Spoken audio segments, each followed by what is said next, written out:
May I request the volunteers, faculty volunteers for the lamp lighting to be around. We will be initiating the lamp lighting very soon.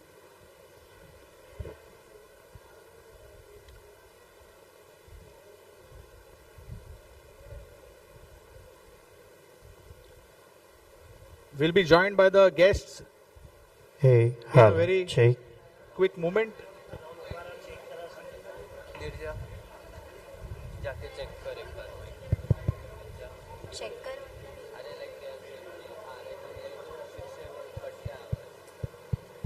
Hello, hello.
Good morning, everyone.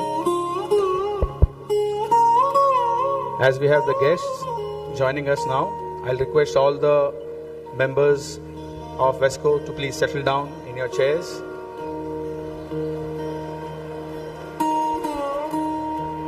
I request everyone to keep their phones on silent mode, please.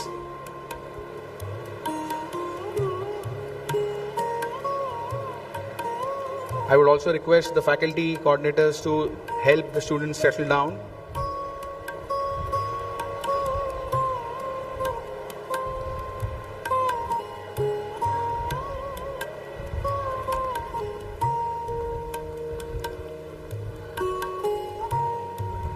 May I request Urmila Madam and Samir Sir to join us in the front row, please, if you can join us here.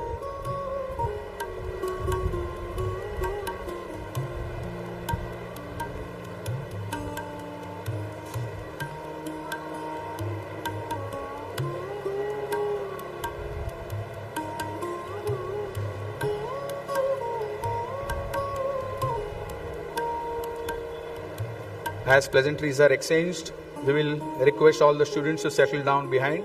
Keep your mobile phones on silent.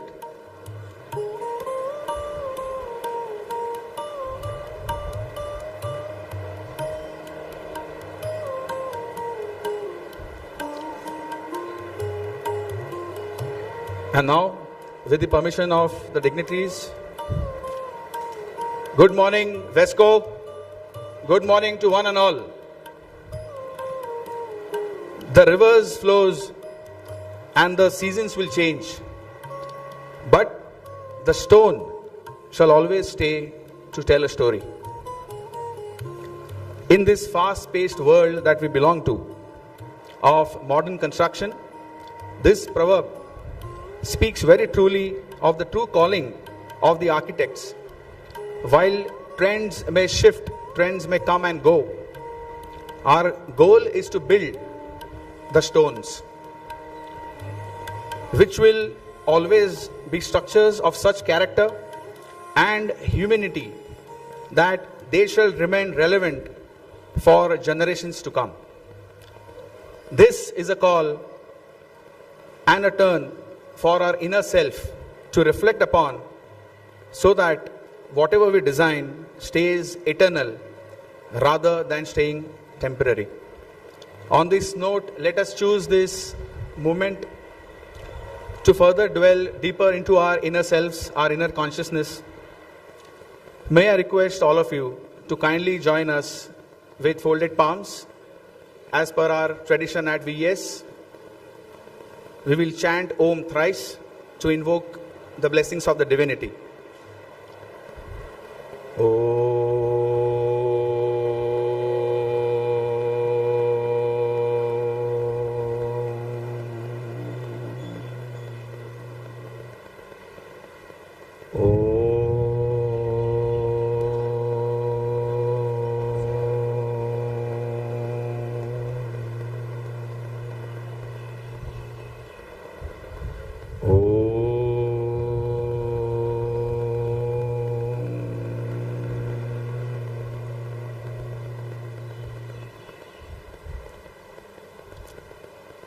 Tamso ma jyotirgamaya.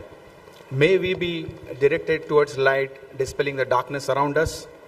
May I request our principal, Dr. Professor Anand Achari sir, to invite and usher our dignitaries, and we will proceed with the lighting of the auspicious lamp. May I request the volunteers of the lamp lighting to please coordinate and assist.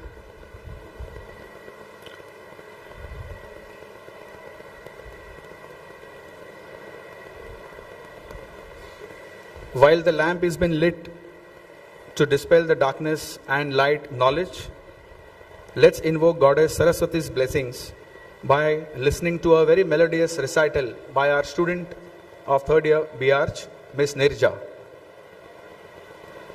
Ya kundentu tushar dhavala ya shubhrabhastamrita ya veena varadandamandittakara ya shubhrabhastamrita ya brahmanchuta shankara pravritivhi devai sada vandita saman patu saraswati bhagavati nishesha jadyapaha.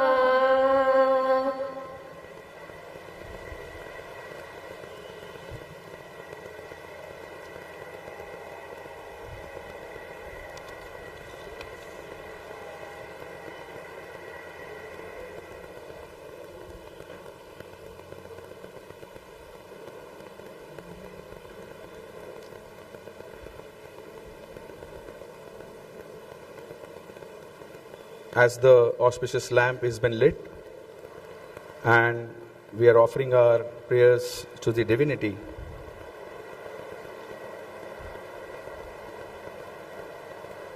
let's join this moment of solemnness in offering our prayers to the Almighty, invoking the divinity not only around us but also within our inner selves.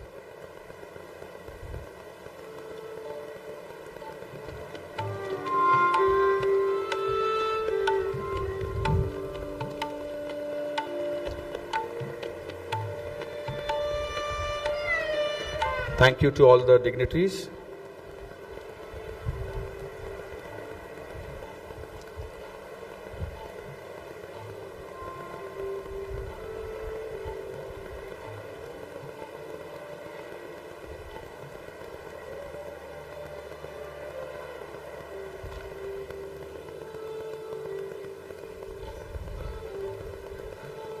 And thank you once again to all the volunteers as well. Well, good morning once more, once again to all of us, and a warm welcome to all the dignitaries, our guests, our faculty members, our graduating batch students, as well as their parents. On behalf of the VS Trust, the management, the Governing Council of the VESCO, our Honorable Principal, Dr. Anand Achari sir, we welcome our guests to this Hashu Advani Ji Memorial Lecture. Today we all assemble here for this fourth Hashu Advani Ji Memorial Lecture. Along with the Master of Ceremony today, Architect Harshad Bhatia sir, Professor Design Chair at VESCO and Member Governing Council VESCO, myself Architect Bandar Duri, Professor VESCO. We shall be your co-hosts for this event. I shall request all of us to join together and please rise up at your seats to honor our beloved institution, VES, which is Vivekanand Education Society. We shall be having a presentation of the VES Geet as a mark of respect for the institution. May I request all of you to please rise up in your seats.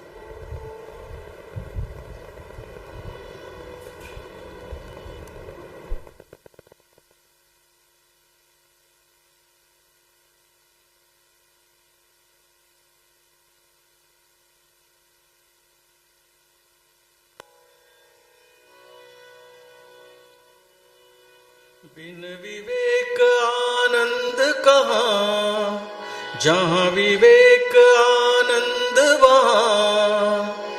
बिन विवेक आनंद कहाँ, जहाँ विवेक आनंद वहाँ। यहाँ दोनों है विद्यमान।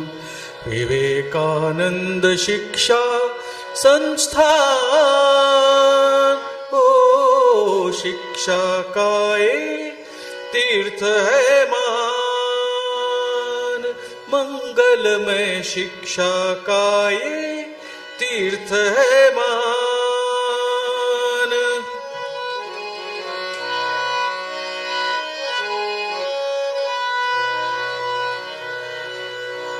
जगमग करता पर्व ये सुहाना, भाग्य में अपने है इसे मनाना। स्वप्न जिन्होंने सजाया, तन मन जीवन लुटाया। स्वप्न जिन्होंने सजाया, तन मन जीवन लुटाया। उन हशु अडवाणी को ना भुलाना। कण कण में वे बसे यहाँ, उनकी लिखी ये दास्ता।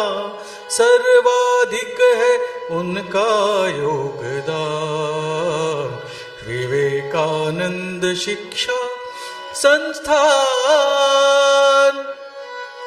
शिक्षा का ये तीर्थ है मान। मंगलमय शिक्षा का ये तीर्थ है मान। मंगलमय शिक्षा का ये तीर्थ है मान।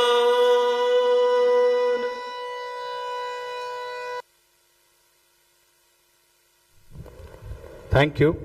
Please be seated.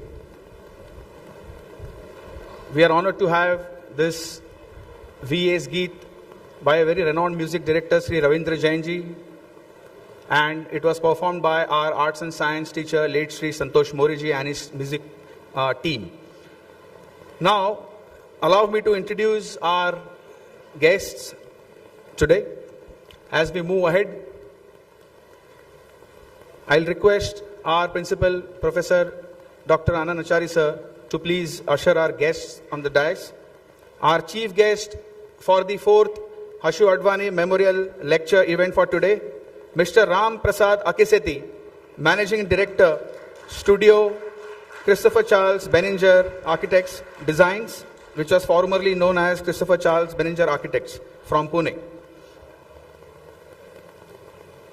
Architect Professor Akhtar Chauhan sir, Architect Urban Planner and Member Governing Council VESCOA. I'll request Harshad sir, also Professor Design Chair VESCOA Governing Council Member, to join on the dais. I'll request our volunteers to begin the felicitation. I'll request Akhtar sir to felicitate our chief guest, Mr. Ramprasad Akkisetti sir. We welcome you, sir, to our VES institution, to VESCO.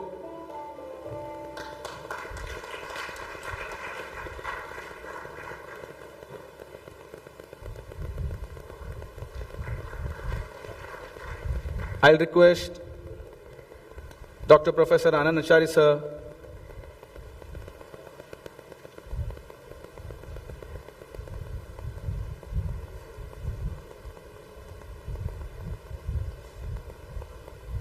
to create this special moment, and also going ahead to felicitate Professor Akhtar Chauhan sir.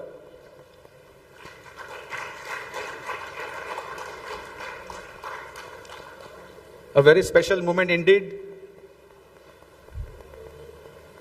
Mr. Ramprasad Akkisetti sir is also the Managing Director of CCBA Designs. The legacy of architect Christopher Charles Benninger. Akhtar Chauhan sir has also been a student of architect Christopher Charles Benninger. So some special moments here. I'll request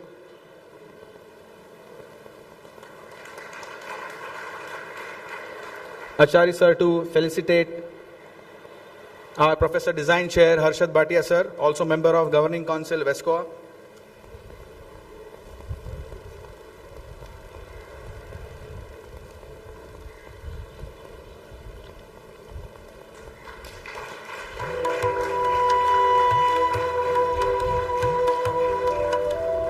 Warm welcome to all the dignitaries on the dais.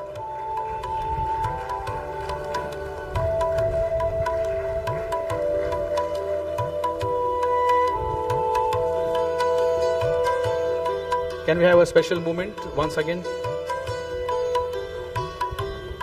Harshad sir, if you can join.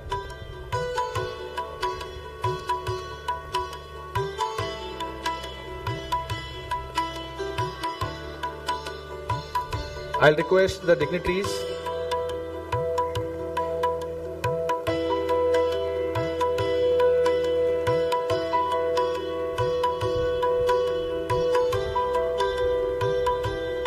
Thank you, sir. I'll request the dignitaries to grace the first row. Yeah.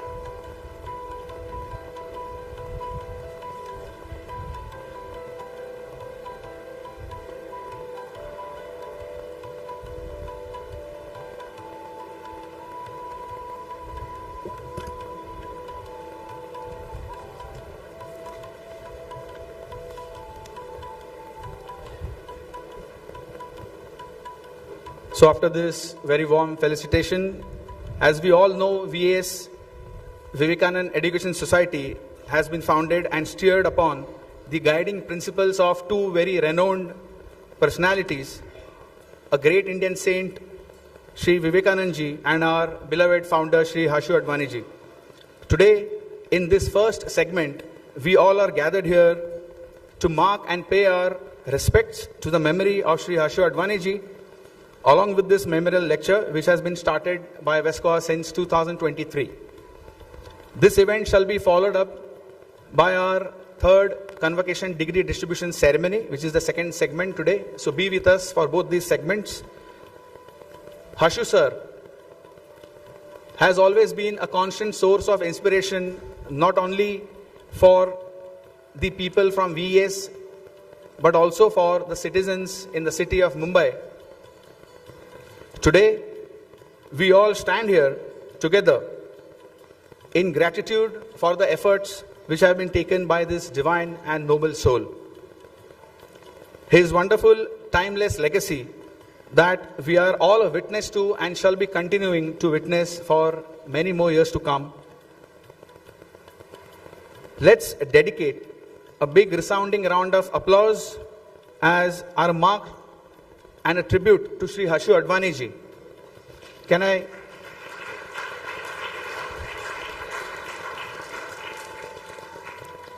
Thank you. Further, let me take this opportunity to convey and share our vision for the HAML or the Hashu Advani Memorial Lecture. This is an annual event which we have initiated since 2023. It serves as a platform which will engage emergent key issues across not only architecture, but design, planning, and society. The central focus is on EKISTICS, and we dwell into the critical societal challenges with this particular lens. Taking this further today, we are privileged to have with us two renowned dignitaries, speakers. We'll have Professor Harshad Bhatia, Professor Design Chair at VESCOA. Professor Bhatia will introduce us to a fascinating chapter of EKISTICS in a short summary introduction. we'll have Mr. Ramprasad Akkisetti, our chief guest, sir, today, who shall be sharing his insights through his ideas on intelligent urbanism. As we immerse ourselves in the creative experience, and expressions honoring Sri Hashu Advani ji, let us also reflect on his profound belief in lifelong learning. He emphasized the interconnectedness of the mind, the heart, and the hand. At VESCOA, we embody this philosophy through our Vachan, Manan, and Chintan process, fostering an intellectual curiosity, an emotional intelligence, and a skillful execution at large. With this spirit of mindful engagement, we shall now move ahead and initiate the talks. EKISTICS, the science and study of human settlements. Let's, with a round of applause, invite on the dais, please welcome Professor Harshad Bhatia, sir, Professor Design Chair, VESCOA, Architect, Urban Planner, and member of the Governing Council at VESCOA, sir. If you can join us.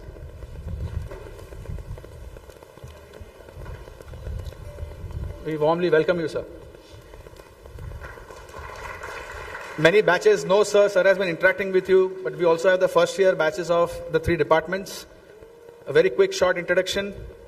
Urban designer and architect with gold medal qualifications. Currently, he is also the design chair, as you all heard. His sir is also active as an architect, having an independent firm since 1986 for the last 25 years, and then he transitioned to be a hired brain, a solo practitioner. He has been invited to teach to notable institutions across the country. He is an innovative communicator and an EKISTICian. His book, Becoming Hafiz Contractor, The Making of an Architect, which was published in 2019, stays one of his best-selling biographies by the publishers HarperCollins in India. Dear sir, may we request you to kindly take the proceedings ahead. Thank you, please. Good morning, ladies and gentlemen, dignitaries.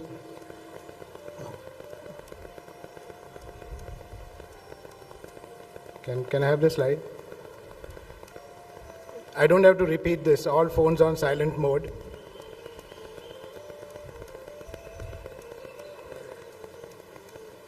Give a smile, but be quiet. And all eyes on the screen. The whole idea here is that I'm going to spend just 5 minutes introducing you to EKISTICS because we are keen to listen to what Mr. Ramprasad Akkisetti is going to say. So I'm going to do a quick presentation here. That's why silent mode, no noise, and eyes on the screen. I always say band design if you are not there. If you are there, it's urban design. EKISTICS with assignment examples, but remember, this is a work in progress. So I will show you how we are looking at EKISTICS and getting it through our AD studios also. This is the 4th lecture and the 4th time, so every time we bring in something new. EKISTICS started by Konstantinos Doxiadis, and here we have J.R.D. Tata also here because he has come to India through Tata's, and we have a presence. And these are the 4 books of EKISTICS which you should be able to go through. If you can get your hands on these books, you don't need to learn anything else because EKISTICS covers everything. I can see some are taking pictures, which is okay. So I'll just run through the different aspects we study. We study the elements, and then we study the scales. I have to show you these visuals because EKISTICS is not a subjective thing, it's very objective. And then we go into the elements, the population scales, community scale, and then we also have the territorial scale. So I'm running through this fast so that you'll understand that these are the scales. So the smallest settlement in the population scale is the individual. And the largest settlement in the population scale is the entire planet Earth, ecumenopolis. And we as architects have a lot of limitations also. So that is the graph which shows how influential we could be up to a certain scale. Up to the neighborhood level, an architect becomes influential. Beyond that, you need to be a political scientist. So EKISTICS allows you to think like that. So you can get involved in forming policy also. We have done a chart which shows the entire course framework for EKISTICS. And also we have conducted various lectures and teachers training workshops. And in the students, in the 4th year, semester 7 housing studio, we bring in the element of EKISTICS for them to understand housing from the human lifespan point of view. This is one of the exercises done by a student. So in the center, we write down the details of the project of their own house, and we take them from the individual scale to the scale of the ward. So there are 8 squares around where you can see that as you zoom out, you're starting to see more things happening. So this is the AD studio output of a student. This, you see the output is in the center slide, and then what we do is we go beyond, look at the elements from all sides of all angles. This is also part of the AD studio output. Now this was the academic exercise. So when we put it all together, as you zoom out like the powers of 10, you start seeing more details. And what we do is we objectively appraise that if you're looking at the area at the individual level, it is very small. But the moment you go into a neighborhood level, the area required per person is much more, because you need amenities, you need infrastructure. So it makes you understand the growth of settlements from the individual to the entire holistic. And then very importantly, how often do we put our time in the home?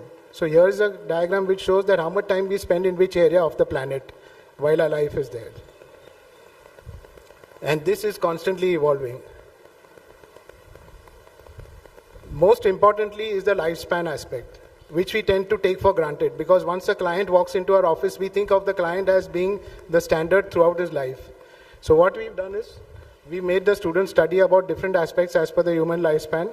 And there are, if you can see, the bottom right is the toddler, and the top left is the most elderly person.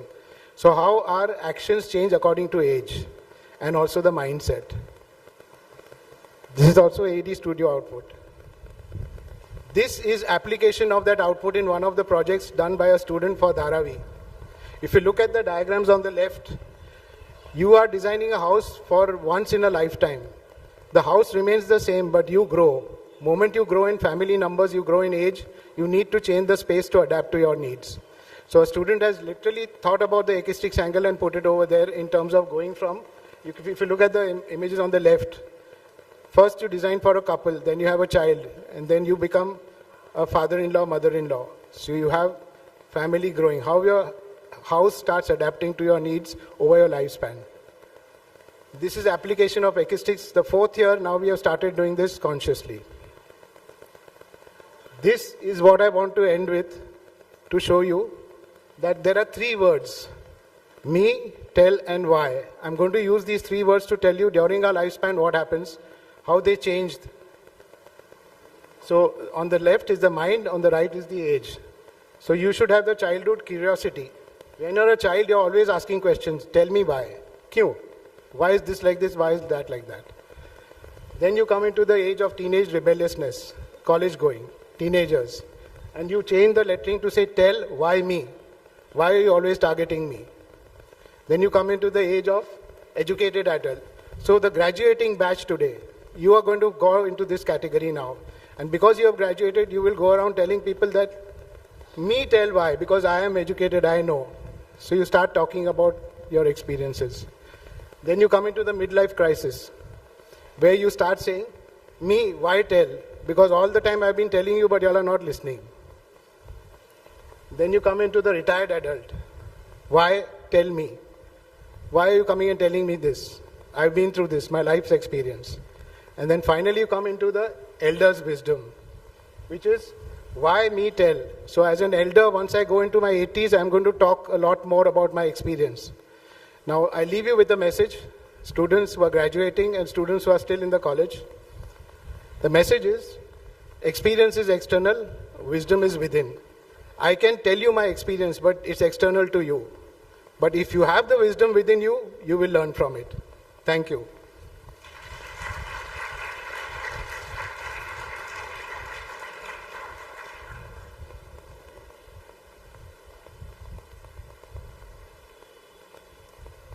So now I would like to introduce our keynote speaker today. I'm going to read it aloud, just in case. Shri Ramprasad Akkisetti is a designer, educator, author, and cultural enthusiast whose life and work embody the spirit of Indian creativity.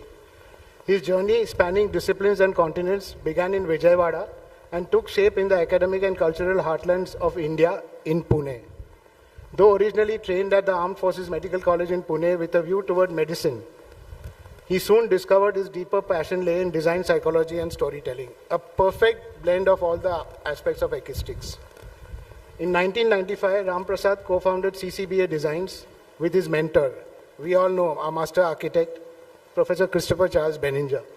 Over the past 30 years, over 3 decades, he has guided the studio into one of the country's most celebrated architectural practices, inspiring, influencing, delivering iconic projects such as the Supreme Court of Bhutan, IIT Hyderabad, Lodha Belmondo, Suzlon Corporate Office in IIM Calcutta. A mix of all types of projects. There's no one particular niche.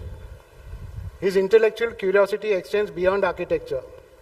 As the author of Psychology for Beginners, published in 1997, and Christopher Benninger, Architecture for Modern India, published by Rizzoli in New York in 2016, he reflects on the values and people that have shaped his worldview, from students at Ferguson College to artisans at India House.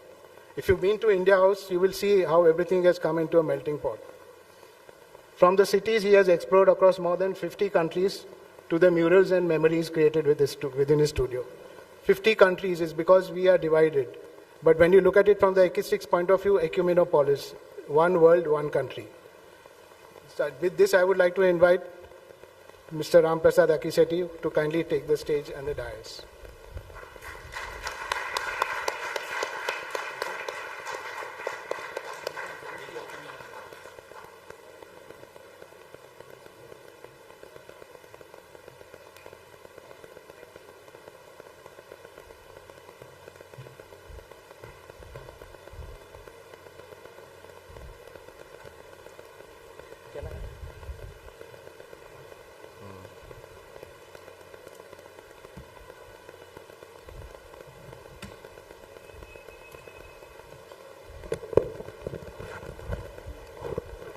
Hello, am I audible? Yeah. If somebody can turn off this fan, can I request somebody to turn off this fan, please? Yeah.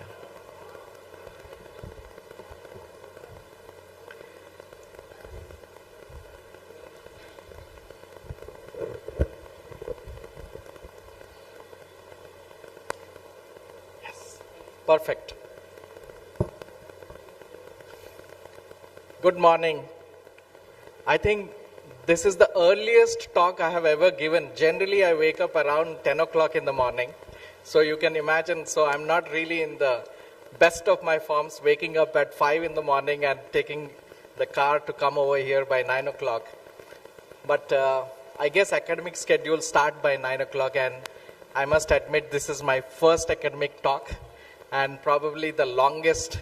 It is an important occasion for you as well as for me, and for me especially because I see such great audience in you as students, and I see my very good friend, my senior, my well-wisher, Professor Akhtar Chauhan over here. I have known him when he had like pepper gray mustache and beard. Now he is fully white. So you can see it's been 30 years almost that I have known him, and he was introduced to me by my mentor and my partner, Professor Christopher Benninger, who was his teacher back in 1972 when he started the School of Planning in Ahmedabad at CEPT University. So you can see the lineage, how it comes, and when he was actually offering the shawl onto me, it was a moment of emotion for me. I have seen that he do that at Rizvi College, where he was the longest, being the founder and the longest professor serving over there. And he used to invite Christopher for the Rizvi College lecture series over there. And he was young and Christopher was older, who was his guru. And now when I see him do the same thing to me, it's almost like carrying the torch into my generation. So it's very important to understand the lineage, the gurus that we have, the gharanas that we all belong to. And I took no time in convincing myself that like I will take this challenge of giving the next 45 minutes talk. Even though this is the first in my life I would be doing, of the great Hashu Advani Memorial Lecture. When it is a memorial lecture, it's a very serious talk. It's not about projects. And Anand told me that, like, don't show CCBA works because it is a lecture which is intellectual in its characteristics. So I took no time and I said yes. The two things which kind of inspired me to say yes was, of course, Vivekananda, which most of us, at least my generation, we kind of always carried. You know, today also I'm carrying this book. This is Vivekananda's book, which my father gave me when I was 22 years old. You know, this was my Bible to understand, like, what is in life in storage for us. So you can see this book has been eaten away by all sorts of things, weathering. But this still goes with me because what I want to remind you is that you are a student and you are studying in a college which is named after him, isn't it? So Vivekananda was an important person in the philosophical sciences of India, and if you belong to that college, I am rest assured that your education has been of one of the highest qualities. Now, coming to the lecture which I'm supposed to talk to you about, it's called Principles of Intelligent Urbanism, an EKISTICS-based performance for sustainable human settlements. Let's understand, we all live in cities, and we live in a big mega city called Mumbai. Every time I travel from Pune to Mumbai, I see the distance between the two cities shrinking. I mean, the whole shrinkage is now filled up with urbanization. In my own lifetime, over the last 25, 30 years that I've traveled a million times between the two cities, I have seen the city going from bad to worse. This is my opinion, and I feel that, like, we need to kind of take a pause and we need to reflect on what cities are. Friends, why do we come to cities? Singular question. Why do we all come to cities? Because we like to aspire, we like to dream. It is in the cities that we celebrate our dreams. We come to cities from the villages, from the hinterlands, because we want to live our dreams. All of us at some point would have come to the cities. Some of you may be the first migrant. Some of you may be the third or fourth generation. Your parents, grandparents, their grandparents could have come to Mumbai. So such is the nature of cities, and such is the magnitude of what it attracts us to come to the cities. When we all come to the cities to live our dreams, is the city offering us? Whose is this city? Is it the city of us as common man, or is it the city of a few people who morph it for their ulterior motives? When we look at the cities today, cities like Mumbai, Delhi, Dhaka, Karachi, several cities including Bangkok, there is an explosion. There is an explosion of people coming into the cities because cities are the engines of growth. Today, I'm going to walk through the way the cities are as an example, and how we need to look at how do we kind of change this perception. It's not a lecture on architecture. It is a lecture on EKISTICS, as Professor Harshad Bhatia has kind of prefaced it before I was brought onto the stage. EKISTICS, in true sense, is the real architecture, because true architecture must address the needs of human settlements. And in all sense, EKISTICS is the science of human settlements. And Professor Christopher Benninger was one of the very few people who was one of the first persons to go to Athens and in 1970s and meet Doxiaitis. He was tutelage at that time of Barbara Ward, who was the person who introduced Christopher to Doxiaitis and the moment of EKISTICS. Karan, will you be able to run through me? So now, this is a very tricky thing. I'm supposed to address you, but my head is supposed to see the screen, you know. So I'll try to see how I'll manage this whole thing. So now, you see, when we talk about sustainable human settlements, there are two words which come into the mind. One is sustainability, which I don't need to explain to any one of you, all of you know. And one is the human, that is I, you, and all of us. Next one. Why do and how do we design sustainable settlements? And who are we kind of designing these human settlements for? We are designing it for Human beings. And who has the right to the city? We all have the right to the city. City belongs to us. It doesn't belong to maybe some developers or politicians or for their kind of, aspirations. We are the stakeholders of the city. Next. Now, when I look at like this city of Mumbai, I mean, how it grew from a small island town into a large megalopolis, and now I think it's an agglomeration of all the hinterlands. Mumbai has about 22 million people. Now, only 3% of the people have access to shelter in that tiny island, which is the original city. Next. And only 6% of the people can afford the EMIs of a city like Mumbai, little beyond the island city. And only 27% can pay the EMIs of any sort of dwellings in the metropolitan region. Now next.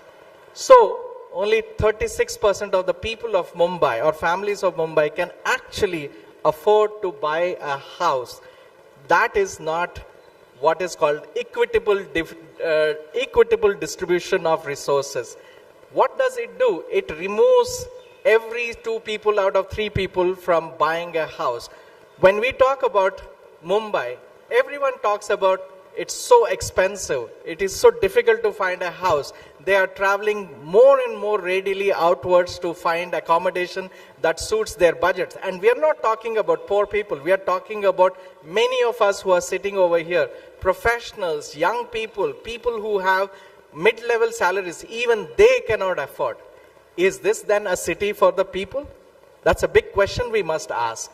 Next one, please. So how are cities designed based on models which affect our thinking?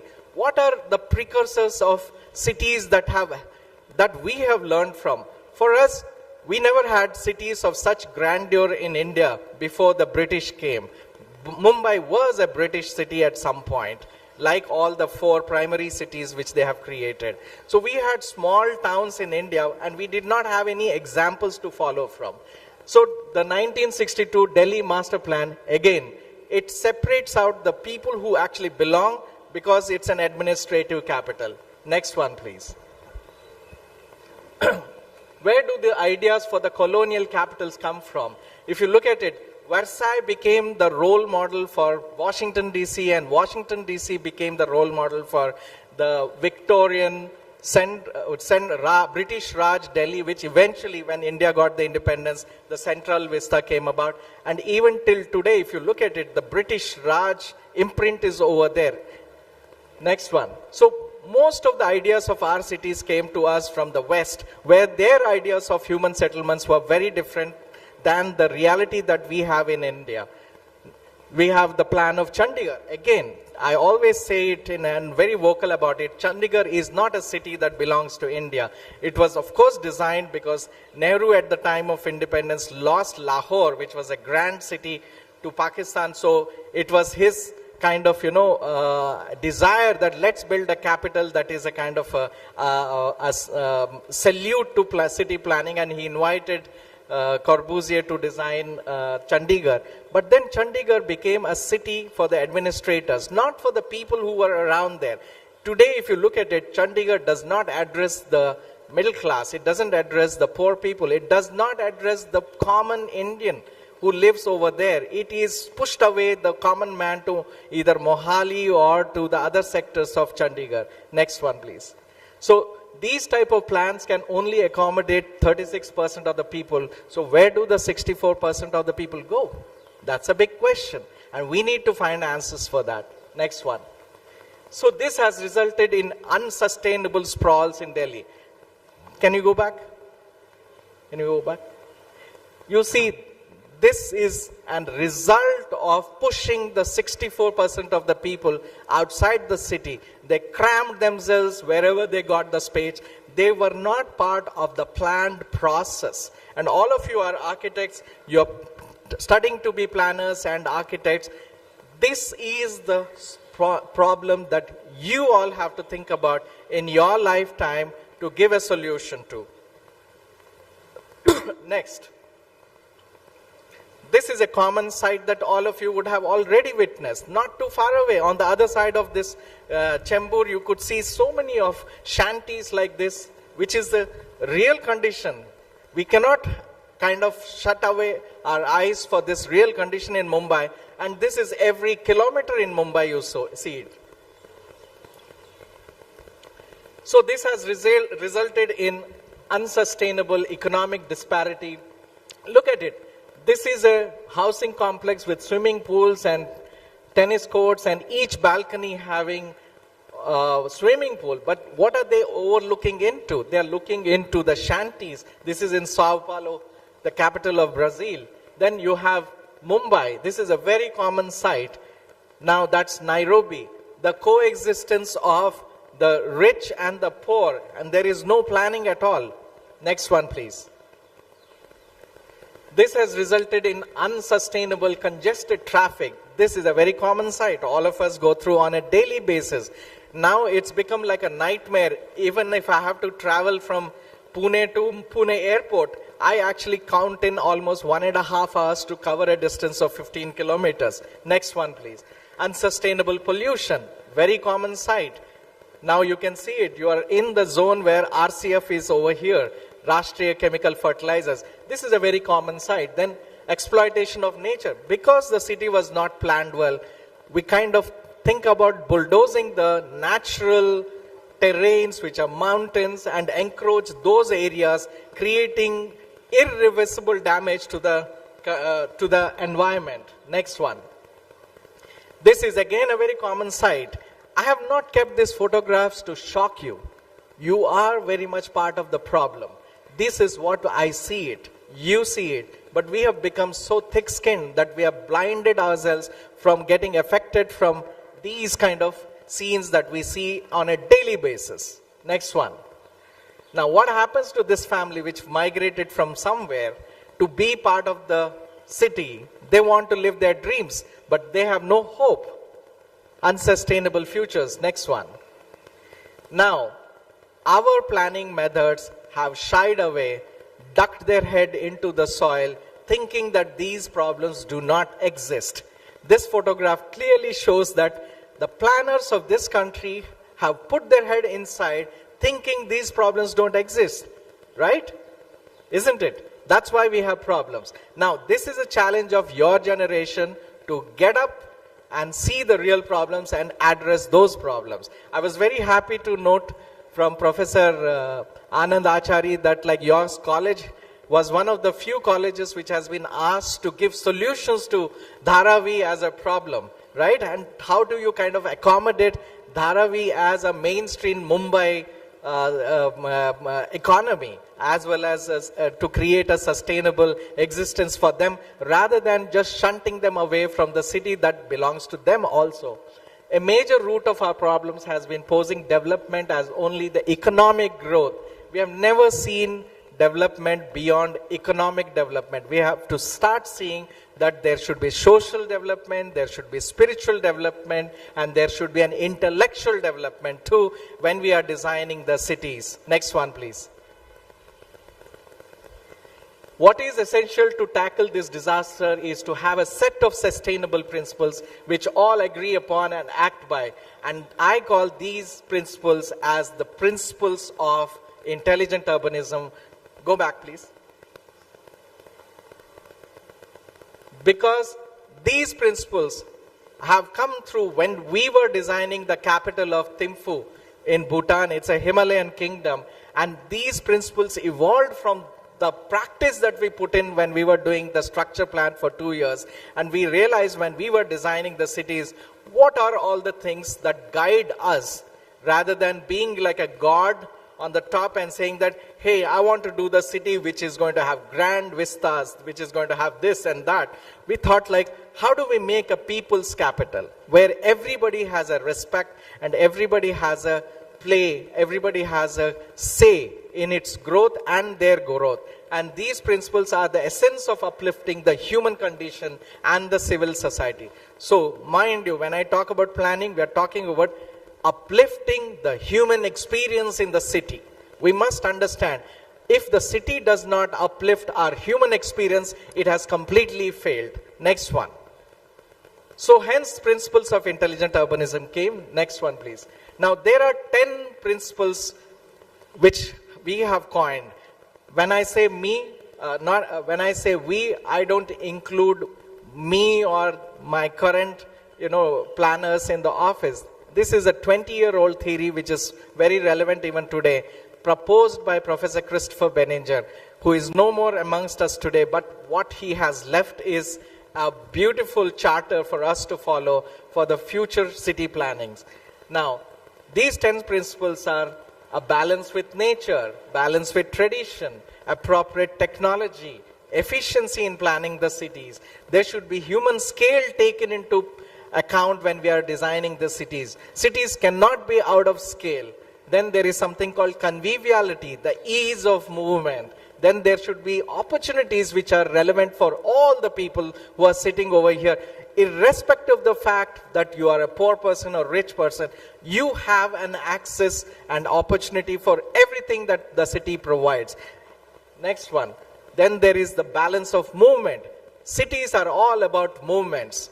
If people don't move, the city doesn't move. And if the city doesn't move, the economy doesn't move. So cities thrive on the basic principle, what is called mobility. Next one, institutional integrity. The word integrity, young friends of mine, you must remember, honesty. We are talking about institutions which govern the city should be honest in deploying their services. Next is regional integration. When we talk about regional integration, a city is not in isolation. It is not an island of ecstasy. It is part and parcel of the larger area where it belongs to and where it draws its resources from. Next one, please. So let me go in elaborate manner to explain what is the first principle. The first principle is balance with nature. Friends, what is nature? Let's ask the question. What was there before we came is the nature in short, right? If you look at it, today the growth of cities at the cost of nature. This is Hyderabad. I mean, they are just bulldozing whatever is around to create flat surfaces, and they are creating like areas for development. I am not against development, but development comes at not the cost of destroying the biosphere, not at the cost of nature, right? Hold on for a minute. So, balance with nature. We must understand the difference between utilizing nature and exploiting nature. There is a level of human habitation where consumed resources are replenished through seasonal cycles, creating environmental equilibrium. So long as the nature surges each year, we are fine. So long as the biomass survives within its ecological system, we are fine. So long as the breeding ground for the fauna and avifauna are maintained, we are safe. So long as erosion is checked and tree cover is maintained, we are utilizing nature. But, friends, there is a fragile line we cross when fauna that fertilizes the flora, that sustains the soil, that stabilizes the hillsides is no longer present. There is an invisible threshold beyond which we cannot return. That is when we begin to exploit nature, our cities, and in the process, we are exploiting ourselves also. Blatant acts against nature include cutting the hills, like here, quarrying slopes, dumping sewage and industrial waste into the natural drainage. What happened to Mithi River in Mumbai is a live example. We have dumped everything that we did not want to hold on to. Paving over recharge areas and building on steep gradients. Intelligent urbanism proposes that balance can be maintained when fragile zones are reserved as preservation areas, conservation areas, and low-intensity habitation precincts. Therefore, my dear young friends, the first principles of intelligent urbanism is that urbanization should be environmentally sound. Okay? Now let me move on to the second principle. Hold on for a second. Now, to elaborate that, we must understand the difference between exploiting nature and utilizing nature. If you look at the first layer of the soil, or let's say The city is seen always like this. You have to start seeing the cities in this manner also. We only plan for the surface area. We don't have an idea of the aquifers, we don't have an idea of the soil layers, we don't have an idea of the sand conditions, the slopes, the flora, fauna, which are not visible. All these get affected. You go 5 floors down, you are in the basement to accommodate your parking needs. You are cutting off the aquifers which feed into the Mitti River. The water gets diverted. That is a permanent damage. You don't see them. It's like our skin. We don't see the nerves and we don't see the arteries and the veins. But what you do on the surface will have an impact on our nervous system, our arterial system, our lymphatic node systems. Just because we are in a rush to build our buildings, we dig the basements, we could be cutting off an aquifer, which is a channel underground and supplying water source to the big rivers, right? Keep going. In Lodha Belmondo, we have created a very sustainable planning where we did build tall buildings, but we have left enough space. We have understood the channel which was feeding to the Pavana Nadi over there, and we have allowed all the water in the 100 acres to congregate at one place, become a kind of a rainwater which comes over here and channel it, create its road. We have not disturbed the road that gives the water to the main river by building. We have taken the step back in building our buildings away from the aquifers. That allows coexistence of both the human beings as well as the nature intentions. Next one. In Suzlon Earth also, we have created the same things. When we studied what does this 10 acre of land has, if there is like potential biomass, there is aquifers, we protected them and we have redesigned them to be like water ponds. All these solutions are there. We cannot be blind. Development should not come at the behest of destroying what nature intended to have over there. These are all designed over millennia, over millions of years, and we have no right to kind of destroy these natural features of our cities or the places where we build. The next one is the balance with tradition. Intelligent urbanism respects the cultural heritage of a place. It seeks traditional wisdom in the layout of human settlements, in building plans, in stylistic precedents, and in symbols and motifs that transfer meaning through decoration. Friends, it respects the order embedded in building systems through years of adaptation to the climate, to the social circumstances, available material, and technology. It promotes architectural styles and motifs that communicate cultural vistas and safeguards natural views and vistas, ensuring that buildings do not block major sight lines towards rivers, mountains, and seas. When we design cities, we should design in such a way that like we have these main arterial roads which open up onto a large mountain. When I was in Santiago, Chile, I was so happy to see these beautiful mountains in the Andes because all the streets were aligned to the grid to see the views of the mountains from wherever you are. So whether I was a poor man or if I was living on a penthouse, I had an access to the mountain. I had an access to the ocean. I had an access to the river. I had an access to the pond. Today, when you look at it, I come to Mumbai, I don't see that this is a city which is surrounded by water on all the 4 sides. Do you see? How many of you actually see on a daily basis the sea which is in Mumbai? Isn't that a pity that we have no access, visual access to the sea? Because we have created barriers by selling off the plots on the coastline to rich developers as if they are their own, the sea is their own property, wherein the sea is everyone's property, you know. So this silent language bonds people through shared meaning and forms part of the unwritten knowledge system of a culture. All villages, towns, and cities contain elements from which such knowledge emerges. When I look at like 30 years back, 40 years back, Indian cities, always there was a village square or there is a town square. Maybe a village would have a pond, step wells, deep stumps, temples. These became the cultural identities of that particular city.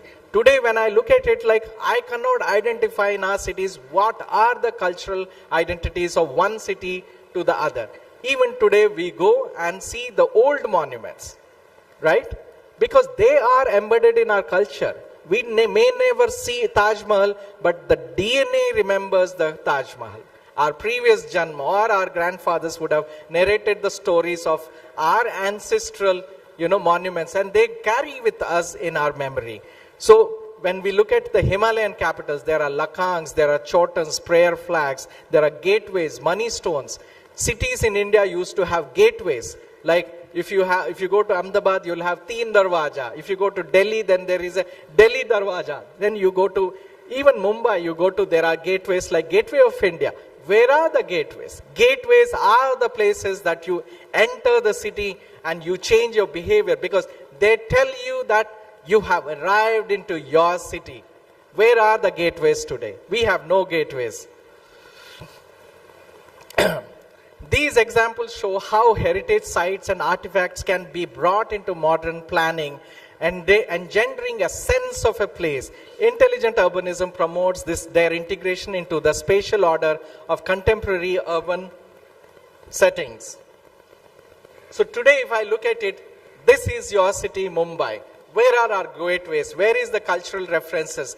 It can be Mumbai, it can be Dubai, or it can be even Shanghai for that matter. There is no cultural identity of this singular city that we want to celebrate in India. Intelligent urbanism respects the cultural heritage of the place. Next one, I think I've already spoken. Go to a graphic. So what I'm saying is that the past guides the future. Friends, remember history. We all hated history in our classrooms. We have never understood the value of history. Now when you grow up, and when I grew up, when I was your age, I hated history. I felt it was boring. But when now I'm 54 years old, I realize the most important subject of any human being is history, because the past guides the future. History has all the solutions for the problem even today. So remember, don't do the mistake which I have done by not reading the history. Learn history, read history, absorb history. The history is what is going to make you look into the solutions for the future problems also. Next one. When we designed the capital plan of Bhutan, so imagine, this is a People's Plaza. That was built in 700 AD. So that was Trasijo Dzong, that was the main monastery around which we felt that the monastery was again segregating the common man from the monks and the royalty. We felt that the activities of the monastery, like the festivities, should be brought out. So we brought out the activities by creating this large 25,000 sitting plaza where people can walk in any time. And now, because it's a democracy and no longer a monarchy, we brought the most important activities which were limited only to the royalty to the outside. That is the way the city planner should intervene. You have the things, but you bring it and make it as part and parcel of the people who belong to that city. Next one. And when we designed it, we didn't design buildings which look like anywhere with glass and like ACB panels. We went to the heritage, we studied, we employed the people who were capable of actually doing this work, and all the windows and all the motifs that we borrowed was from traditional Bhutanese architecture. Next one. In my own house and office, India House, which is on the right side, if you look at it, it is an atrium, just like this atrium, but it borrows the lessons from the past, traditional Chettinad courtyard houses. If you go to Karaikudai in Tamil Nadu, you see these beautiful houses. All houses at one point which were housed by merchants or tradesmen, were houses which had a courtyard for inner kind of activities. On one side you had the living residences, and on the other side you had the commercial activity. In India House also, I have done the same thing. On one building is the office, which is CCBA design, and one is my residence on the right side where Christopher and I used to live. And then we have created a kind of a courtyard where we have our parties, celebrations, book releases, literary events, and on a day-to-day basis, my staff sit and dine over there, and they sit and chit-chat and catch up with their gossips, which they cannot do in the studio. So then I have a gateway. You look at it. In a very tiny plot of 10,000 square foot, I have incorporated all the 10 principles of intelligent urbanism. There is a space and a place for everyone. There is a place and a space for everything that you want to do it. This is doable. I am not selling to you an idea which is utopia. I am selling you an idea which I have enforced. I've learnt it from the history. Next one. The third principle is human scale. Human scale encourages ground-level, pedestrian-oriented urban arrangements based on anthropometric dimensions as opposed to machine scales. Walkable, mixed-use urban villages are preferred over single-function mega blocks linked by motorways and vast parking lots, which is actually the real situation of Indian cities today. We only see these mega blocks with security guards not allowing you to go through those mega blocks, and then with large parking areas. Who are we designing these big buildings for? Big blocks which shy away most of the people from entering. An abiding axiom of planning has been the promotion of people-friendly places, pedestrian walkways, and public domains where people must meet. These are enriched by arcades, by galleries, by courtyards, by gardens, by plazas, and semi-covered spaces. In salubrious climates, outdoor spaces can be used for eating, meeting, and quiet reflection. Why do we all like European towns and cities? Because they provide all these things. Small plazas, arcades, walkways, connecting one urban node to the another, having a lot of urban villages. They are a city, but then they have these microcosms also over there. Recent decades have seen the erosion of such human scale environments as public domains shrink into privately managed malls, entertainment complexes, and gated communities. In transforming economies, this pattern deepens social fragmentation, often alienating the interests of the people and aligning with the interests of the developers, energy industries, politicians, and investment managers. Human scale efficiency and urbanism must return to the city where most of the people live and gather. Intelligent urbanism promotes mixed uses within an integrated fabric, activating the eyes of the street. When I talk about the eyes of the street, remember, I think the eyes of the street is a concept which probably was coined by Jane Jacobs, right?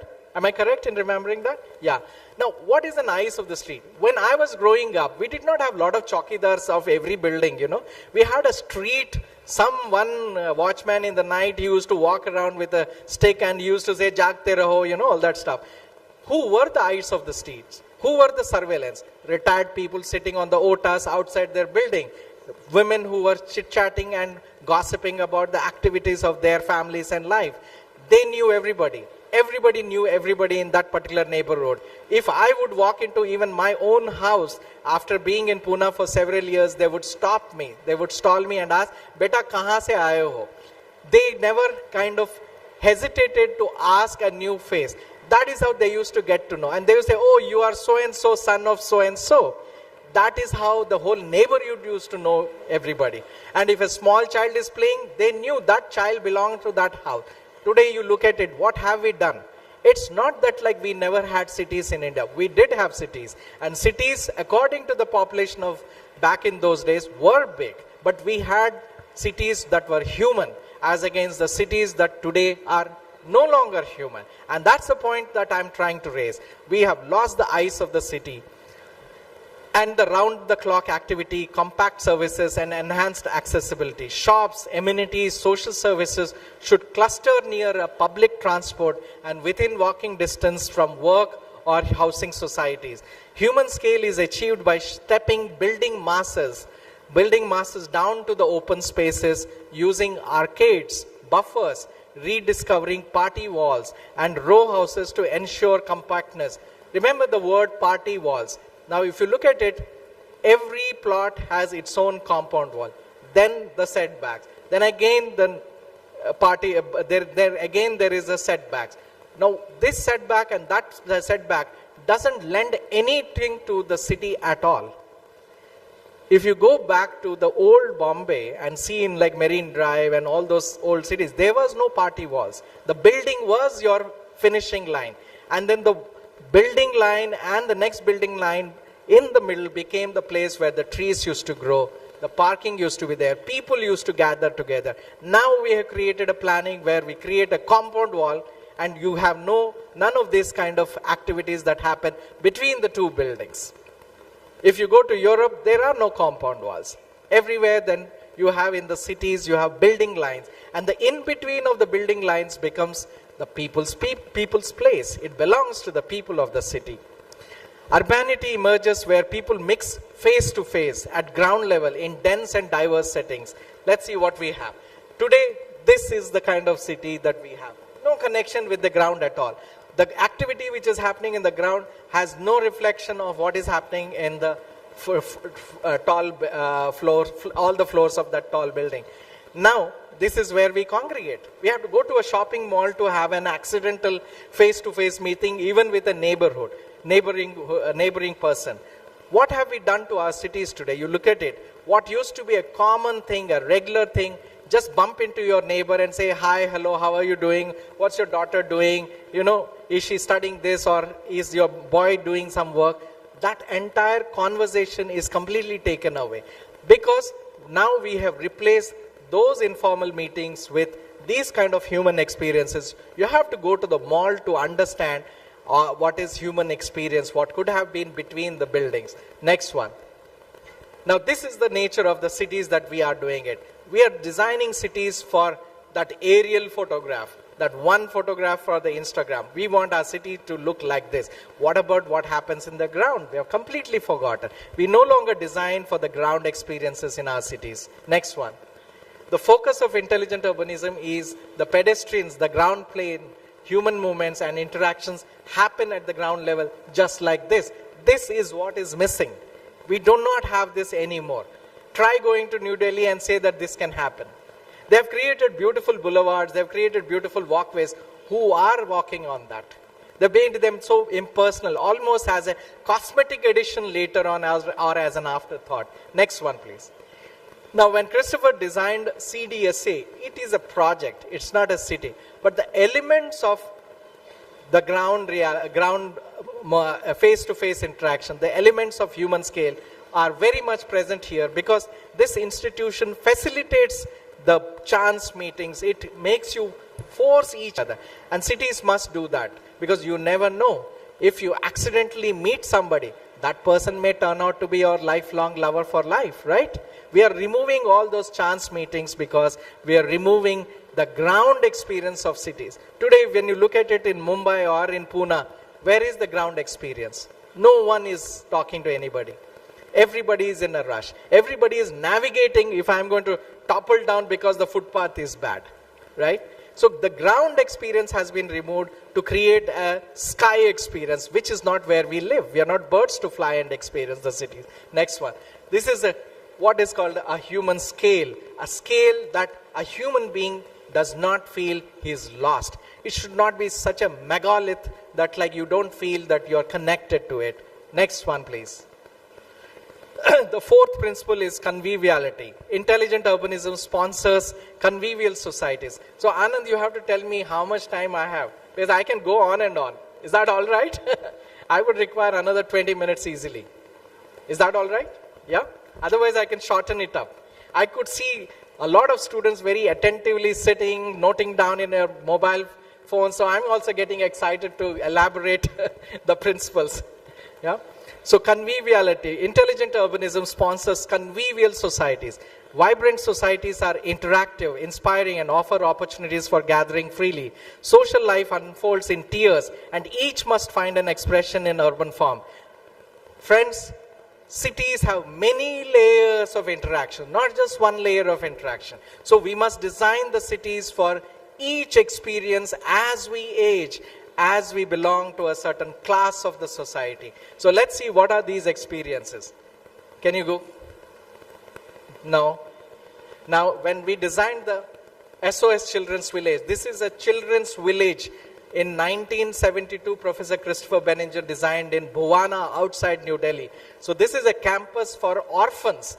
This is a campus for street children. So remember, even when he was designing for the lowest of the pyramid, food chain, street children, their spaces, he as an architect thought about, when they come as street children, do they grow up and become again street people? Or do their experience in the house, in the place that they belong to, enhances and makes them better citizens? So there is a family space where one parent looks after few kids, then several families together create a neighborhood, and several neighborhoods creates a community space, which are large courtyards where birthday parties can happen, religious ceremonies can happen. So even in a small project, orphanage, in about like 4 acres, Professor Christopher Benninger thought about hierarchies of spaces, a small space, a medium space, a large space, and a grand gathering space. Next one. City as a place for an individual. There must be a place for individuals, spaces to wander, to meditate, to contemplate.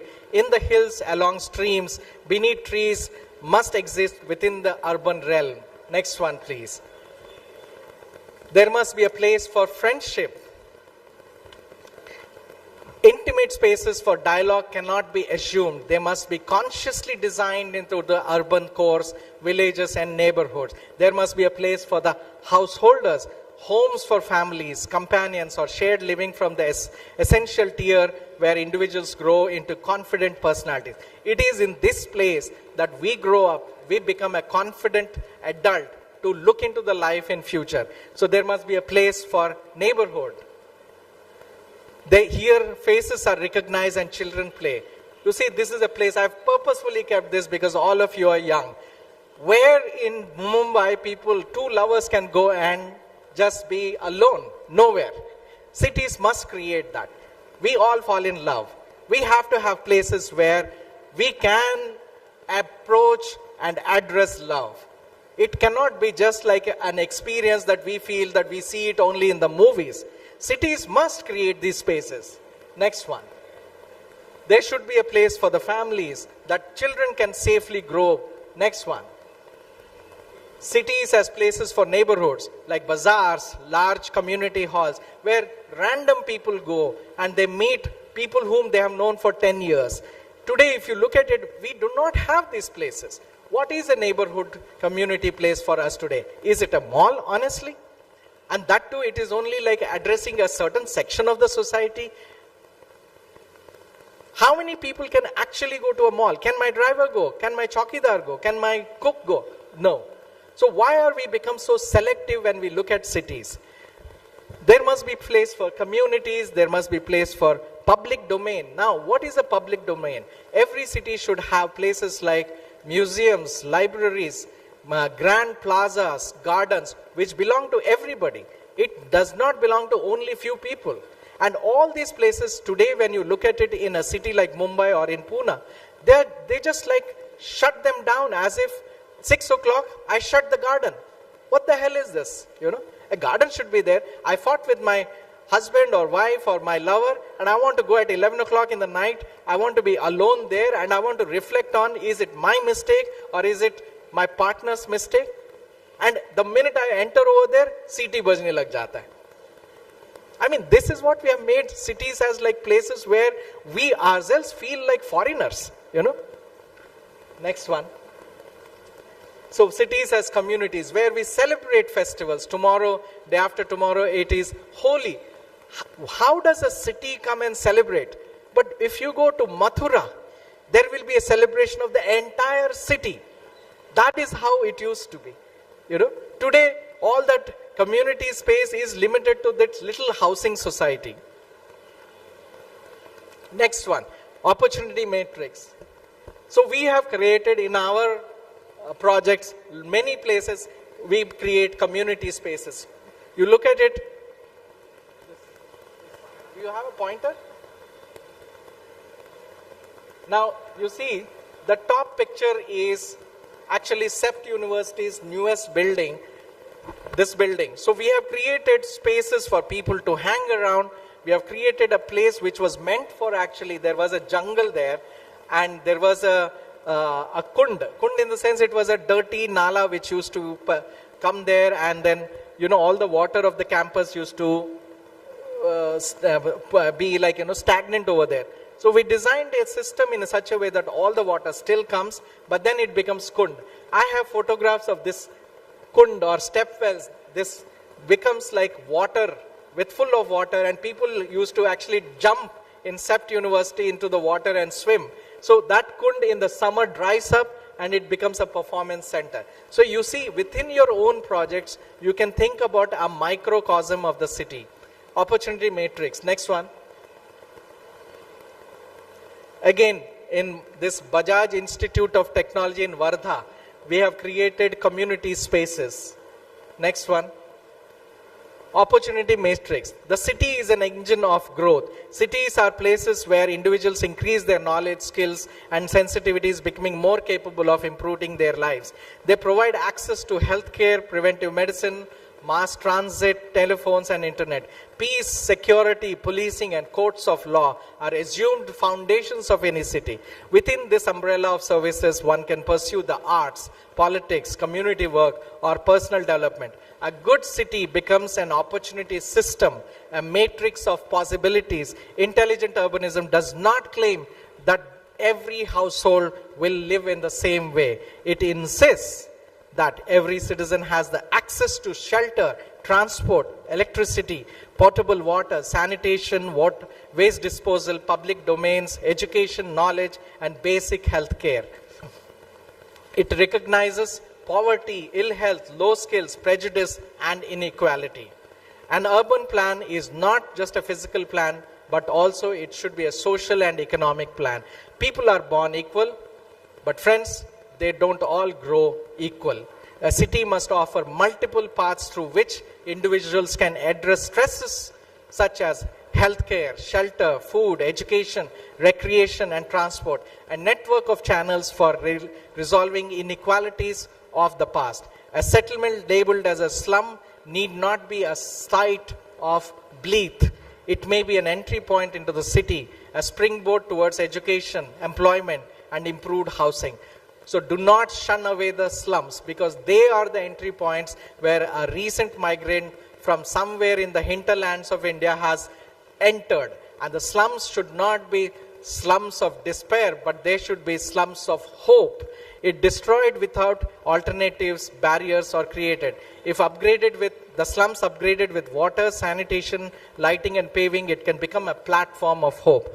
Intelligent urbanism believes in promoting opportunities for students, workers, professionals, and entrepreneurs alike. Government plays a role through public investment, fair regulation, skill development, environmental safeguards, and policies that create an equal playing field. Can you go to the opportunity matrix? Next one. Next. Yes, keep this one. Now you see, these are the basic things that every individual must have. The roti, kapda, makan are the three which everybody should get, whether they are poor or rich. ये सब होने के बाद, then the person thinks about, मेरे बच्चों का education का क्या होगा? मैं यहाँ से मेरे काम के लिए कैसे जाऊँगा? The transport. Then he thinks about health care. Then he thinks about recreation. Finally, he thinks about savings. This is how each one of us have prioritized our lives. If not you and me who are sitting over here, our parents and grandparents, when they came to Pune, they came to Chembur or Mumbai or to Pune, they all focused on this. Many of you who are sitting over here, when you came from wherever you came, all that you wanted to have for you and your family, first thing is food. But you should be, the city should be able to give you food, which is street food, which should be food in the canteens if you are a student. It should be high-class food in the restaurants. But there should be all sorts of food, because the first quality is food should be there, but it should provide food in all classes, not just for one class of people. In the same way, shelters. We should have street sleeping, shared room lodges, shared lodges, rented, up to till owned bungalows and houses. What I'm trying to sell is that city must address all these issues. I may not live in a bungalow, but I should definitely have a place where I can hide my head in the night. The city should create for that. If we don't create, that is when the slums come, that is when the poverty spills over onto the footpath, and which is exactly the fight that we are fighting today, if you look at it in Mumbai. So these are the 100 parameters that the city should provide. Next one, please. People may not be born equal, but they should have equal access. The point that I'm writing is that I am a poor person. I should have a right to the tiniest of the house. I should not be denied for that. Because I'm coming to the city, I may be an auto rickshaw driver, but I am, as much as the chairman of Tata's is providing a service to the city. And without me as the auto driver, the city will not move. So, but I have a right, and I am not given these rights. I'm denied this right to my city, which I have come to live my dreams. Next one, please. Principle 6, efficiency. At present, the private automobile is subsidized by the government, sometimes even though lower interest rates on car loans than on home. Road taxes cover only a fraction of the actual road costs. The broader cost of private automobile is respiratory diseases, cancer, heart ailments caused by vehicular pollution are borne by pedestrians and passive travelers, public health systems and taxpayers. Look at it, I don't have a car, but I am a victim of pollution. Why am I paying for the pollution which I have not created? Isn't that something that I should think about? Do you all agree with me? Do I hear a yes? One more time? Yes. So I am breathing air which is polluted, which is created by the person who's actually letting out the pollution from his vehicle which he bought. Why should I? He should create the pollution only in his little area, right? But it spreads all around. Look at it, the disadvantage a pedestrian has. Okay? Why should those who private vehicles are the people who are victimizing the people who do not have the private vehicles? Intelligent urbanism promotes compact settlements organized along urban corridors and networks where densities support efficient infrastructure. If we have a city where we have smaller cities within, which is all walkable, and we have all the services, workplaces, our schools, colleges, everything within that 5 kilometers. We don't need public transport, we don't need private vehicles, we can just like walk around. That is how they were actually. There were rules back in the 60s and 70s that your school should be 5 kilometers from your house. You could not go to a school which is in Bandra or like in Andheri just because you wanted to get your child into a better education. Today we go because the schools in the neighborhood have gone to dogs. There is no good public education, right? So principle number 7, inefficient systems and management. Go back to this. Go back. So in short, what we are trying to say is that the donkey is the city, the burden of the city is the load on this. So we have loaded the city so much that city is no longer functional. It is just like gone to decrepit now. There should be appropriate technology when we design the cities. Next one, please. Next one. I think all this I have covered. We can go. Appropriate technology. Appropriate technology promotes building materials, techniques, infrastructure systems, and construction management approaches consistent with people's capacities, geoclimatic conditions, local resources, and suitable capital investments. Next one. Keep going. When we were designing in Bhutan, there were many carpenters over there. We thought like, if we brought in like machine kind of construction, what would happen to these craftspeople? They would just vanish away over the time. We employed all of them. And keep in mind, they used to take our drawing, remember it, keep it aside, and they would just like finish the material. These skills were developed over generations. They have become part of the DNA. They are not learnt. They are absorbed through the generations from one generation to the other. Today, when you look at it, most of the crafts in India we have lost out. We can very much employ it. Now when you look at it, European investors are coming to India to discover Indian crafts, whether it is ikat, whether it is blue paintings, whether it is like, woodwork. Look at it. Because we are not able to accommodate them in our building construction. How many of the craftsmen were ever employed in any sort of construction which is happening in Bombay today? Right? Next one, please. Appropriate technology. I have two projects. This is Samundra Institute of Maritime Studies. Way back in 2002, we designed by importing solar panels from British Petroleum in London. At that time, they were very expensive. Today, this has become a common thing in the buildings to incorporate solar panels on the rooftops. But back in those days, 25 years back itself, CCBA thought about, why can't we integrate them as building facades? Even today, you will not see these kind of facades. And this is 25-year-old picture that shows that how buildings can look beautiful with technology incorporation. Same thing. Mahindra United World College.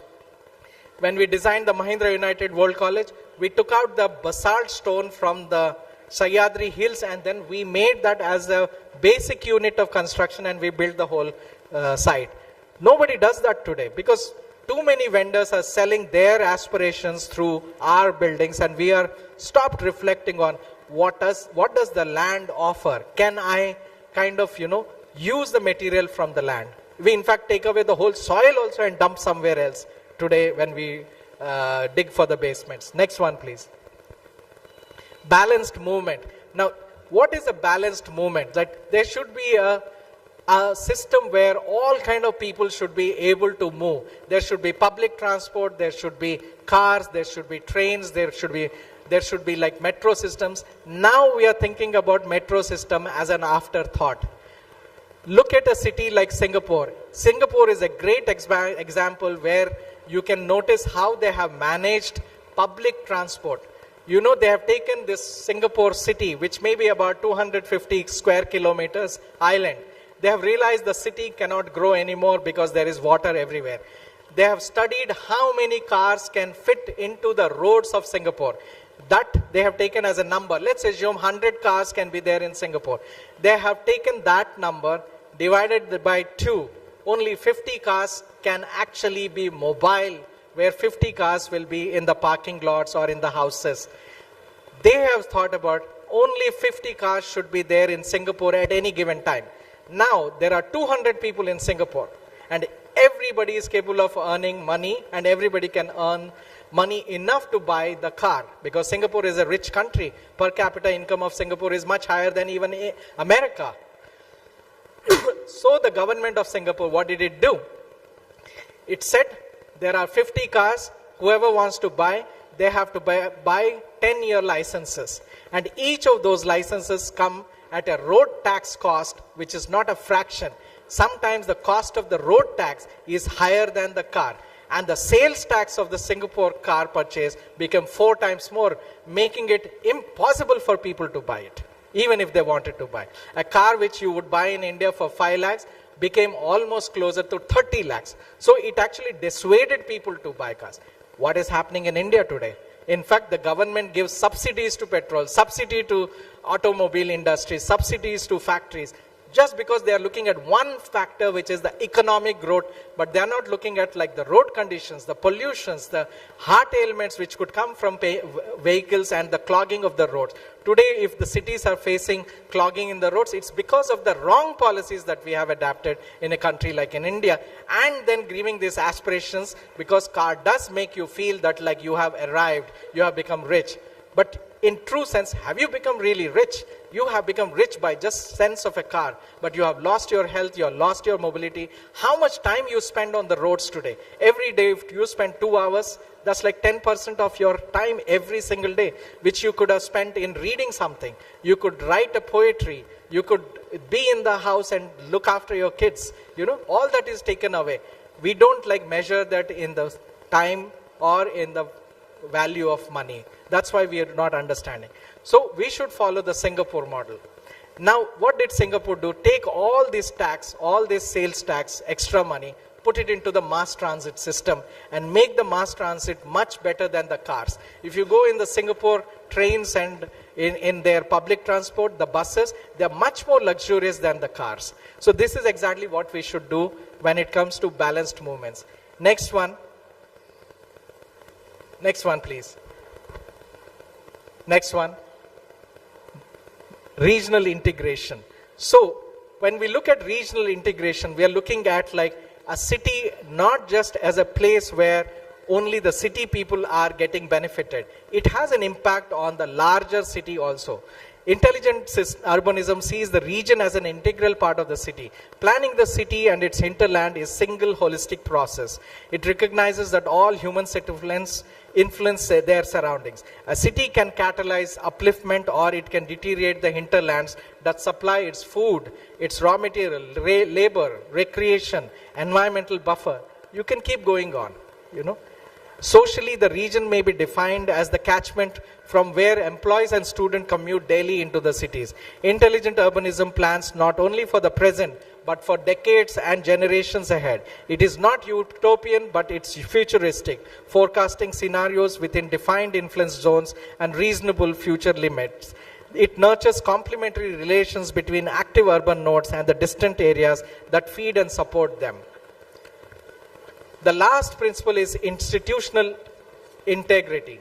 Friends, we can have all the 9 principles. We can make certain kind of densities, urban nodes, urban villages. We can have development control rules. We can have footpaths. We can have convivial spaces, parks, gardens, everything.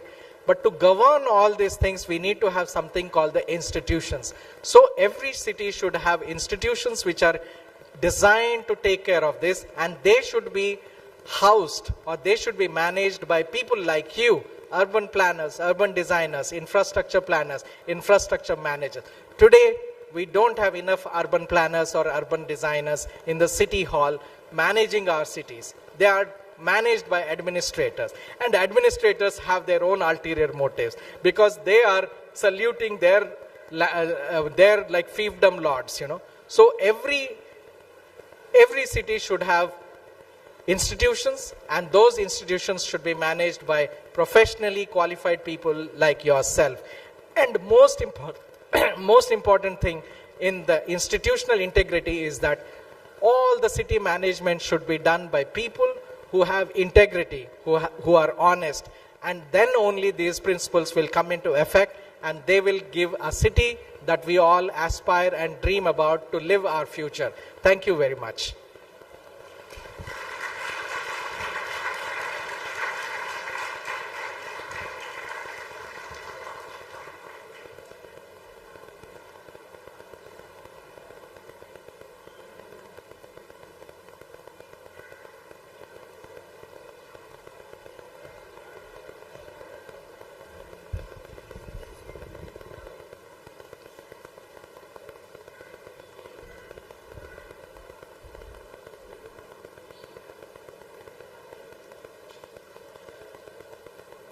Pleasantries exchanged with the chief guest and the trustee members.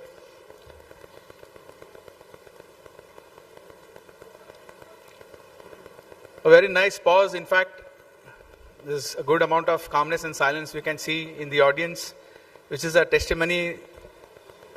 Mr. Ramprasad sir, I must say, just a humble thought. Actually, I'm trying to put it all together for everyone here.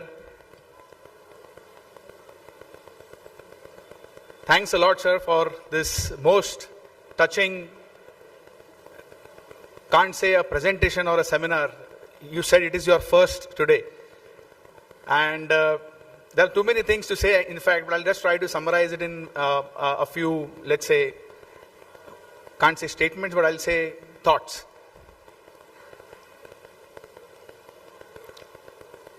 So not only a master lecture, I think it was something which is akin to a master lecture. It gave us a lot of reflections of Christopher sir. We have attended many of his seminars before. But it was also a very humane pitch to understand how do you connect something as huge as a city to the human mind and the human heart. And I think that is the quality and the beauty of EKISTICS as well. From, let's all have a standing ovation for Mr. Ramprasad Akkisetti, sir.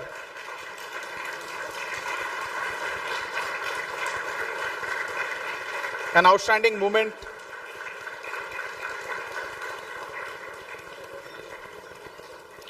From product to process, from the individual wisdom to the collective wisdom of the citizens, from an element that we saw in the projects and in the thoughts to actually entire systems which govern the city.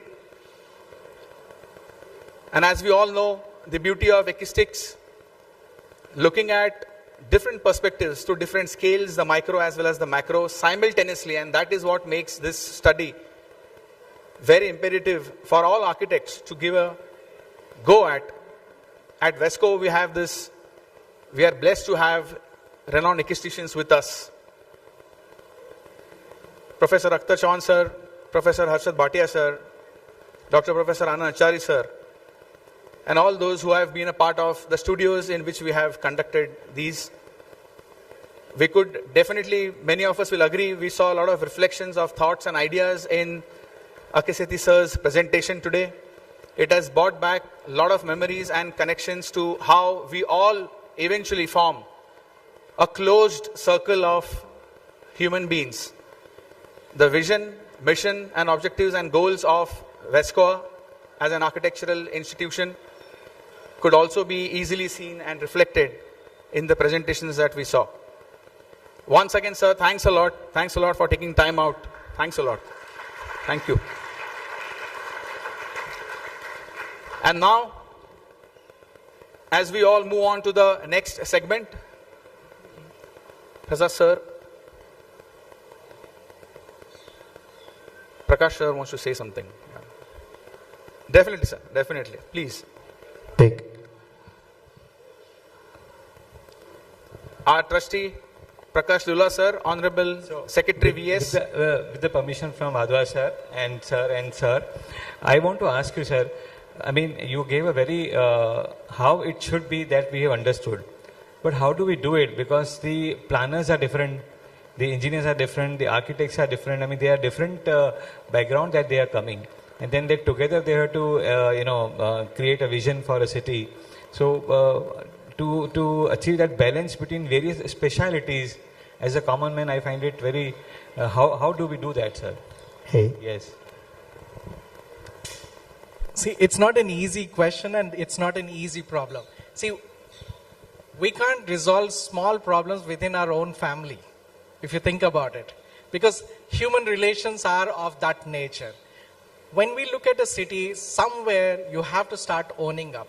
Every revolution happened when emotionally the point connected, and that's when the revolution began. Even in Paris was also like Mumbai at one point.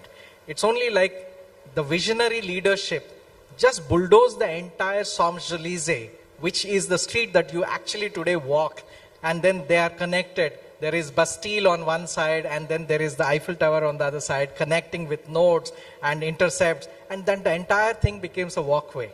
See, you have to bulldoze at some time, and you have to create a city with a vision, and 10 years will be difficult. See, yes, if you look at it today, I think there was at one point a resistance. How do you create Kashi Vishwanath precinct in Banaras? There was a lot of criticism. Every development comes with criticism. But are we in belief of that? Does it become inclusive? Does it enhances the human experience? And I was just there in Banaras recently, and I must thank HCP Bimal Patel. Although he gets a lot of criticism, I think the experience was like beautiful. You know, for the first time I sat on the ghats of Ganga, and I felt like I could reflect upon, you know. So spaces can be created. India has examples, you know. You see there are new water tanks or step wells are getting dug out. There's something which recently in Hyderabad came about. It's doable. It is doable. But then it is an attitude that not one individual can take it. It is an attitude a community should have. Like suppose if the community of Vivekananda Education Society decides that we are going to make this neighborhood of Chembur, which is feeding into this education system, that we want to make certain things better, we can do it. It's possible. In the end, you have to elect the elected representatives. And how many people you need to elect a representative in India today? Never more than like 50, 60,000 people.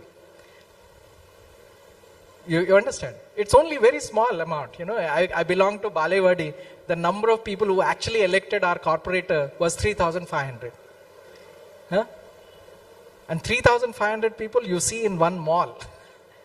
That's the number that you should try to kind of focus on, influence them, sell them the greater idea of a better future. Yes, there will be disturbance for the first 5 years, but then after that, it will be beautiful.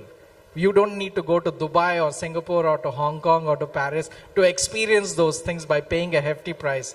You can create that in India itself. India has everything. It's just that we are sleeping because we are still living as human beings with basic needs. मेरा घर, मेरा खाना पीना, मेरी family, मेरी बीवी बच्चे और मेरा future, मेरा नौकरी, that's it. We are not going beyond that. The day we go beyond that, that's when we become citizens. Okay? Thank you. मैं एक बात यहाँ बताना चाहूँगा कि आपके जो 10 प्रिंसिपल्स आपने बताए उसमें से काफ़ी सारे प्रिंसिपल्स ऑलरेडी एज विवेकानंद हम लोग फॉलो करते हैं under the guidance of our Wadhwa sir and Malkani sir and even sir also. So ये जो आप देख रहे हैं ये स्पेस, ये उसी का एक उदाहरण है. You know, both the expert speaker and the responder both have a medical background. So this, maybe you can take it ahead when we meet at the boardroom. Yeah, our Treasurer VS, Honorable Sri Prakash Lula sir is a practicing doctor. And our Mr. Ramprasad Akkisetti sir has a medical background as well. So, with this very interesting turn of events, two medical practitioners also talking about urbanism and design and architecture, this shows the power of EKISTICS, this shows the power of architecture broadly, and the main concern that was pitched here is at the heart of everything, it is the humans which matter. So humanity is what matters eventually. So coming to this segment, we are taking a very short, you could say, space for getting ready for the parade of the convocation, the degree distribution ceremony which is about to begin in the next 15 minutes. I will request all the students to be seated. I'll request all the dignitaries, our coordinating faculties to please usher the dignitaries to our boardroom, please, so that we can get ready for the convocation parade. And I'll request all the alumni who are fresh graduates to join us for getting their robes as well for the convocation parade. Thank you.